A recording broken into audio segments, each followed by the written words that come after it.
Hello there again, YouTube paintball enthusiasts. I have spent some time with the Supremacy, and I can quite honestly say it's amazing. I did say in the last video I was going to weigh it. I forgot my scales, courtesy of Weight Watchers. Not for me.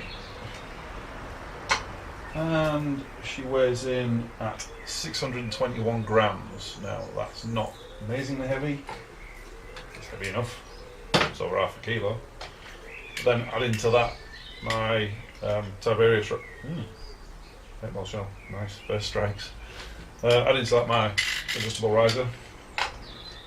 And I'm adding a full kilo to the weight of my gun, which obviously is a thing to bear in mind.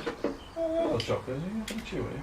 I got the adjustable riser because I wanted the extra rail to mount a shot track camera to, so that I could video my exploits, which I have. So we'll have some videos, and you can make your mind up. Okay.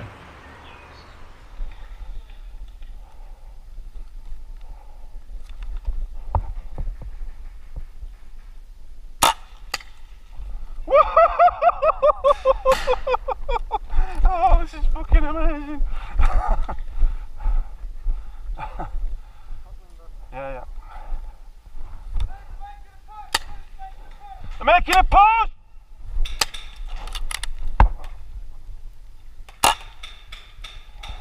Poor bastard. I had to shoot him. You alright, bud?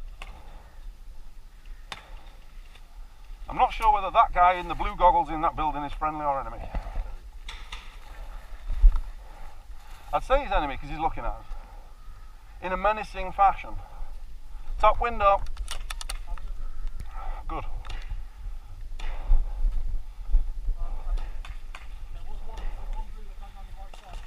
Okay.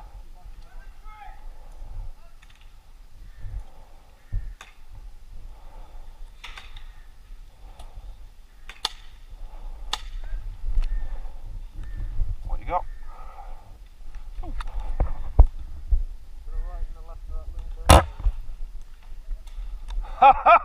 Did I get you, Buzz? Oh, Jesus. That guy right there. He's a shot. See? Oh, got him. You got his shoulder. We're up. In the window. In that window. Oh, yeah, okay. Oh, I see him.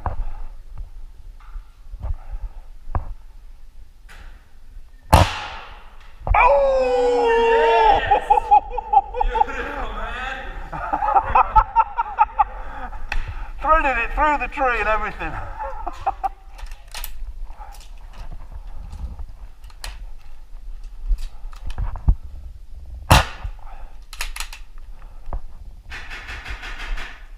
Got one.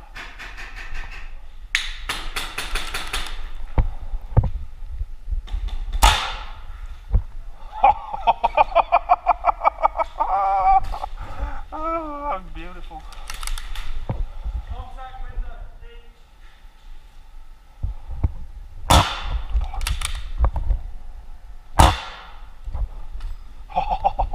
Got him on the run.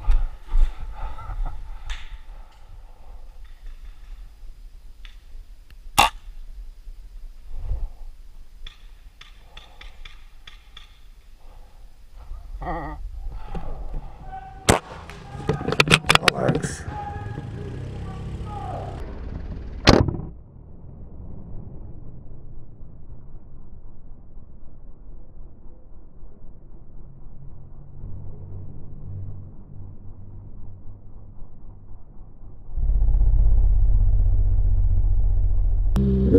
Oh, damn, that's close. Got him.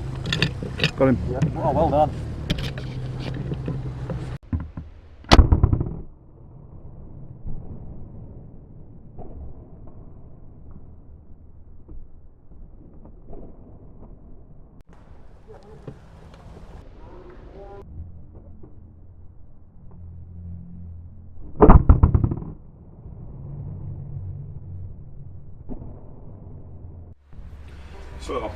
questions people will ask.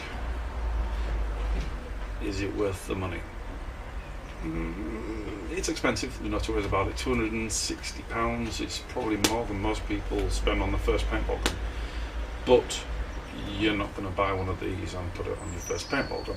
A lot of people have asked me, oh, would it be okay to shoot round ball? Absolutely not. It's an utter waste of time putting a scope with this amount of money to shoot round ball.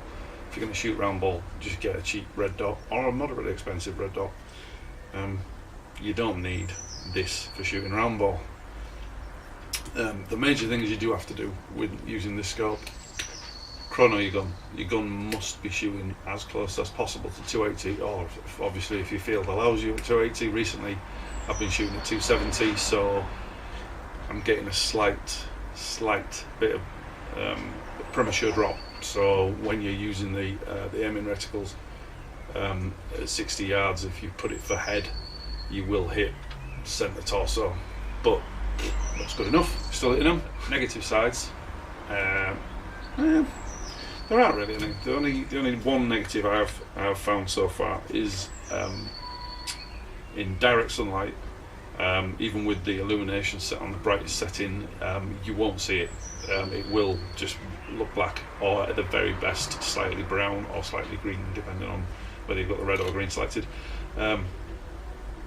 And if you're aiming into trees and the sun's into your face, you won't see any colour at all whatsoever, and also you'll barely see the actual reticle lines.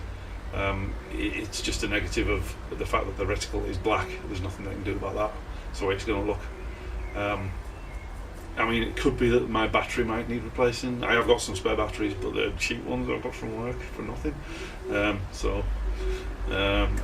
Maybe putting a quality battery in might change things a little bit, but without trying that. But then again, it's England. It's hardly ever sunny. The footage you've just seen, that was sunny. Who knows? It's just taking the arms occasionally.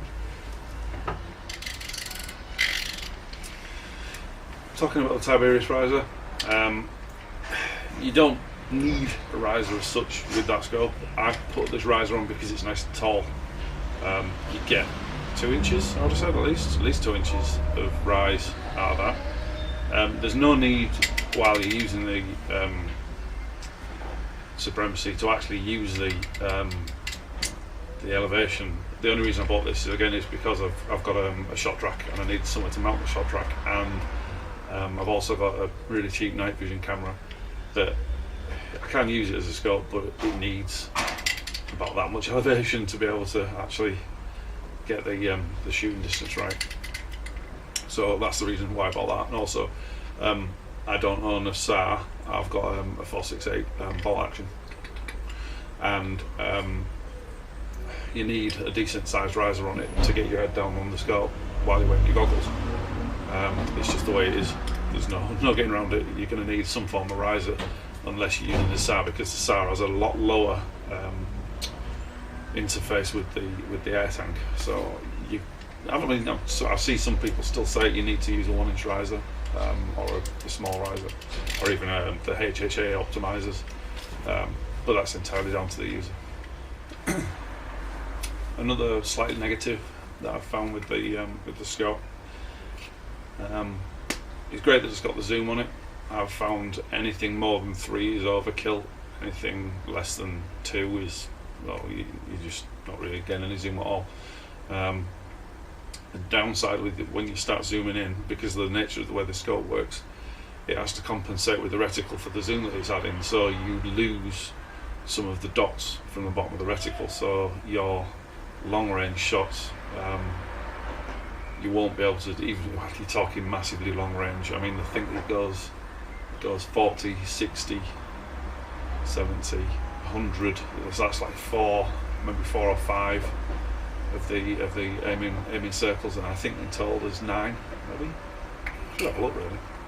Let's have a look.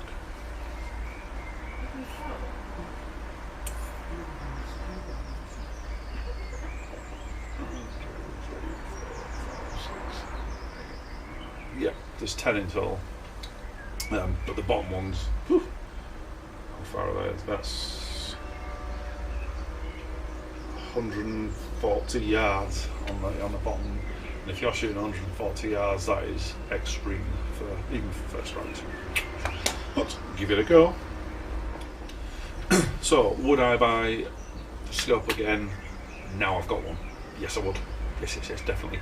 It makes shooting first strikes, it's a breeze. As long as you've got your gun accurately chronographed, so as near to 280 or 300 if you're allowed 300. But I've been chronographing to 270 recently, the last two events. That is the key. If your gun's down at 240, 230, the aiming reticles just won't work. You'll have to be, you'll fire your shot, you put the reticle on the guy's head, you'll fire your shot and you'll drop short, and you'll think, well, why am I dropping short? And you're dropping short because your velocity is not right, and that means that your bullet drop is wrong and you're dropping short. The main things I like about the scope, the build quality, it is pristine, absolutely flawless, lovely piece of engineering. If you're into your engineering and you've got the money, just buy one. Well, as long as you're going to shoot first strikes out of a sniper rifle, but certainly worth the money, in my opinion. Some people will say not. Some people, you can do the same with the crossbow scope. Well, yeah, you can, but this has been engineered from the ground up to shoot with first strikes and point and shoot where they're intended to be. So you do the math. So there you go. Thanks for watching.